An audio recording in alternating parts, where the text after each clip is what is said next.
महाराष्ट्रामध्ये मराठीत चालणार हा मुद्दा घेऊन हा मोर्चा काढण्यात आलेला आहे।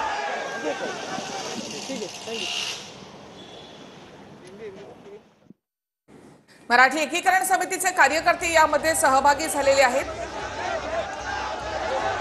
व्यापाऱ्यांनी काढलेल्या मोर्चाला उत्तर म्हणून हा मोर्चा काढण्यात आलेला आहे। मीरा रोड स्टेशनची ही दृश्य आपण पाहतो। मीरा रोड स्टेशनच्या जवळपास हा मोर्चा आता इथे पोहोचलेला आहे। मीरा रोड स्थानकाच्या दिशेने हा मोर्चा जाऊ नये यासाठी या ठिकाणी बॅरिकेडिंग करण्यात आलेला आहे। पोलिसांचा मोठा बंदोबस्त या ठिकाणी आहे। प्रवाशांना या ठिकाणी सोडलं जातंय, मात्र बॅरिकेडिंग करून हा रस्ता म्हणजे मीरा रोड स्थानकाकडे जाणारा रस्ता इथे अडवण्यात आलेला आहे। मनसेच्या मोर्चाला परवानगी का नाकारण्यात आली यावरून सकाळपासूनच अगदी संतप्त सवाल विचारले जात होते आणि त्याच्यावरून असं सांगण्यात आलं की जो मार्ग मनसेकडून मोर्चासाठी मागितला जात होता त्याच्यावरून त्या मार्गावरून कदाचित संघर्ष जो आहे तो सुरू झाला असता, त्याच्यामुळे मोर्चाला परवानगी नाकारली असं सांगण्यात आलेलं आहे। मुख्यमंत्री देवेंद्र फडणवीस यांच्याकडून सुद्धा त्याच पद्धतीने माहिती देण्यात आली।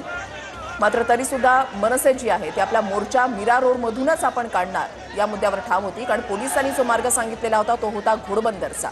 मीरा रोड मध्ये हा प्रकार घडलेला आहे, मीरा रोड मध्येच आम्हाला मोर्चा काढायचा आहे या मुद्द्यावर मनसे जी आहे ती ठाम होती आणि त्यांनी ठरवलेल्या मार्गावरूनच हा आता मोर्चा निघतोय।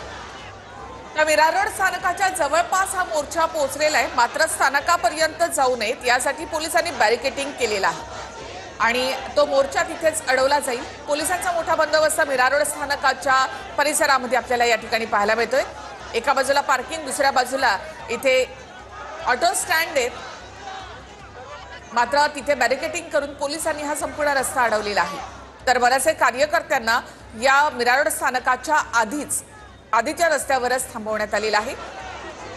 मोठ्या संख्येने मनसेचे कार्यकर्ते, मराठी माणूस या मोर्चामध्ये सहभागी झालेला आहे। या मोर्चाला परवानगी नाकारत पोलिसांनी मीरा भाईंदरमध्ये जमावबंदीचे आदेश दिलेले होते, मात्र हा आदेश झुगारून सकाळी 10च्या दरम्यान मनसैनिक, ठाकरे गटाचे कार्यकर्ते, मराठी एकीकरण समितीचे कार्यकर्ते आणि मोठ्या संख्येने मराठी माणसाची उपस्थिती होती आणि त्यावेळेला पोलिसांकडून धरपकड सुरू झाली। मात्र त्यानंतर मनसेने अधिक आक्रमक पवित्रा घेतला, एक प्रकारे सूचना